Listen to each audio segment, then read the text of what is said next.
नमस्कार दोस्तों, आपका आपके अपने चैनल में स्वागत है। तो दोस्तों आज की इस वीडियो में हम लोग बात करेंगे एचपीयू यूजी फर्स्ट ईयर का जो खराब रिजल्ट आया हुआ था, तो उसके रिगार्डिंग यहाँ पे जो है वो कुछ एक नए अपडेट्स आए हुए हैं, तो उनके बारे में जो है वो बात करेंगे। तो आप लोगों को पता ही है कि यहाँ पे जो बीए, बीएससी, बीकॉम का रिजल्ट आया था फर्स्ट ईयर का, उसमें जो है वो 80% स्टूडेंट्स जो थे वो फेल हो गए थे। तो उसके बाद जो है वो एचपीयू ने यहाँ पे एक जाँच कमेटी भी गठित करी थी और उस जाँच कमेटी की अभी जो फाइनल रिपोर्ट आ गई है, तो वो उस रिपोर्ट में कौन-कौन सी चीज़ें यहाँ पे बताई गई हैं, उनके बारे में बात करेंगे। इसी के साथ हम लोग ये भी देखेंगे कि एचपीयू यूजी फर्स्ट ईयर का जो रिवैल्यूएशन का रिजल्ट है, वो कब तक आएगा और इसके बाद ये भी देखेंगे कि जो भी जाँच कमेटी की रिपोर्ट आई है, क्या अब जो है सारे स्टूडेंट्स को यहाँ पे पास कर दिया जाएगा या जो आपको पता ही है वहाँ पे की जाँच हो रही थी पेपर्स की, तो उसमें कितने स्टूडेंट्स पास हुए, तो इन सभी अपडेट्स के बारे में जो है वो बात करेंगे। तो चलिए दोस्तों करते हैं वीडियो को स्टार्ट।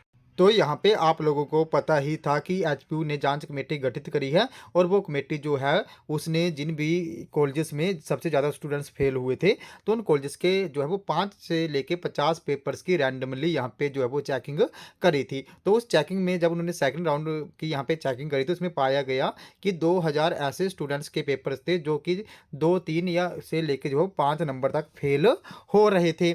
तो उन स्टूडेंट्स के पेपर्स की फिर से जो है वो यहाँ पे रीचेकिंग करवाई गई 2000 की। तो उन 2000 में से जो है वो 131 विद्यार्थी जो है वो पास यहाँ पे हो गए हैं। तो यहाँ पे जो भी खराब रिजल्ट की परिणाम की यहाँ पे जांच करी गई, तो उसमें ये जो है वो 4.38% का अंतर निकला है। यानी कि यहाँ पे जो एचपीयू की जांच कमेटी थी, उन्होंने यहाँ पे 3300 पेपरों की जो है वो रीचेकिंग करी। उसमें 2000 पेपर के करीब ऐसे पेपर्स थे जिनमें जो है छात्र 4-5 मार्क्स से जो है वो पास फेल यहाँ पे हो रहे थे। तो एचपीयू ने उनकी तीसरी बार भी चेकिंग करवाई, तो उस चेकिंग में ये आया कि उसमें से 2000 में से 131 छात्र जो थे वो पास यहाँ पे हो गए हैं।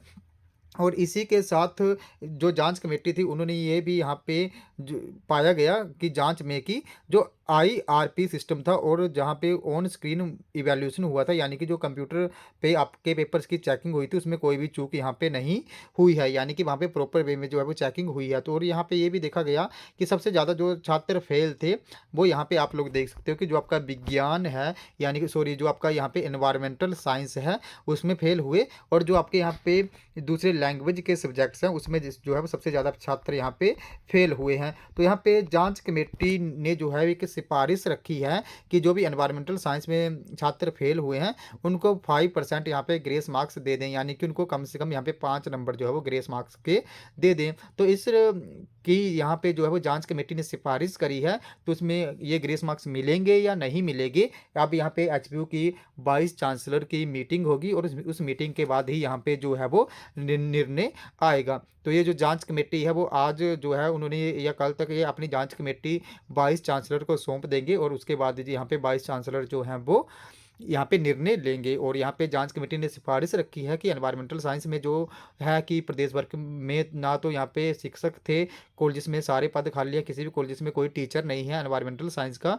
तो जो भी स्टूडेंट्स यहाँ पे एनवायरमेंटल साइंस में फेल हुए हैं, उनको जो है वो 5% ग्रेस मार्क्स दे दिए जाएँ।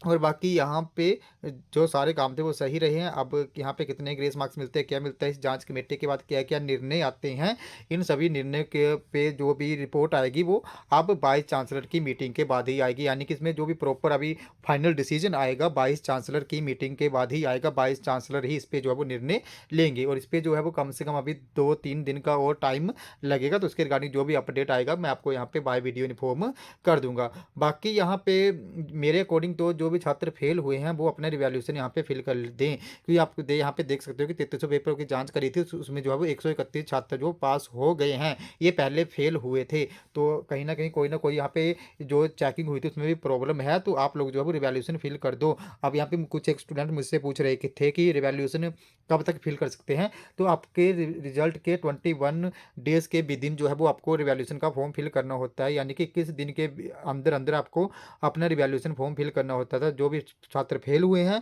वो जल्दी से आज या कल तक अपना रिवैल्यूएशन का फॉर्म फिल कर दे, नहीं तो उसके बाद उनको यहाँ पे मौका नहीं मिलेगा रिवैल्यूएशन के फॉर्म फिल करने का। तो जल्दी से जल्दी वो रिवैल्यूएशन का फॉर्म फिल कर दे, बिकॉज यहाँ पे जो भी 3 सब्जेक्ट में फेल हैं, अगर वहाँ पे वो एक सब्जेक्ट में भी पास हो जाते हैं तो उनको फिर जो रिजल्ट आएगा वो फेल ना होकर रीअपेयर आएगा और उनका यहाँ पे 1 साल जो है वो बच जाएगा। तो जल्दी से जल्दी आप लोग यहाँ पे रिवैल्यूएशन फिल कर लो। और बाकी इसके रिगार्डिंग जो आपका रिवैल्यूएशन का रिज़ल्ट है, तो एचपीयू ने बोला था कि वो 31 जनवरी से पहले-पहले जारी करेंगे। तो मे बी आपका जो रिवैल्यूएशन का रिज़ल्ट है, वो जनवरी फर्स्ट वीक में यहाँ पे आ जाएगा, क्योंकि 31 तक यहाँ पे बड़ा ज़्यादा डिले हो जाएगा। और जो रिवैल्यूएशन का रिज़ल्ट है, वो किसी प्रॉपर डेट को नहीं आता है। तो जिन स्टूडेंट्स ने पहले रिवैल्यूएशन का फॉर्म फिल करा होगा, उनका रिज़ल्ट पहले आ जाएगा, और जिन स्टूडेंट्स ने बाद में रिवैल्यूएशन का फॉर्म फिल करा होगा, उनका बाद में आएगा। यानी कि किसी स्पेसिफिक डेट को एक साथ ये रिजल्ट नहीं आता है। जैसे ही फॉर्म फिल करा होता है, जिसने पहले करा होगा उसका पहले रिजल्ट आएगा, जिसने बाद में करा होगा रिवैल्यूएशन फॉर्म उसका बाद में रिजल्ट आएगा। तो जल्दी से आप यहाँ पे रिवैल्यूएशन फॉर्म जो है वो फिल कर दो। बाकी इस जो भी अभी जांच कमेटी अपनी रिपोर्ट वाइस चांसलर को सौंपेंगी, और वाइस चांसलर इस पर क्या निर्णय लेंगे, जब भी इसके रिगार्डिंग न्यूज़ आएगी, अपडेट आएगा, मैं आपको बाय वीडियो जो है वो इन्फॉर्म कर दूंगा। तो दोस्तों, ये था हमारा अभी का बड़ा अपडेट। अगर आपको ये वीडियो इन्फॉर्मेटिव लगी हो तो चैनल को सब्सक्राइब करें, वीडियो को लाइक करें और शेयर करें, तथा ऐसे अपडेट्स के लिए हमारे साथ बने रहें। धन्यवाद।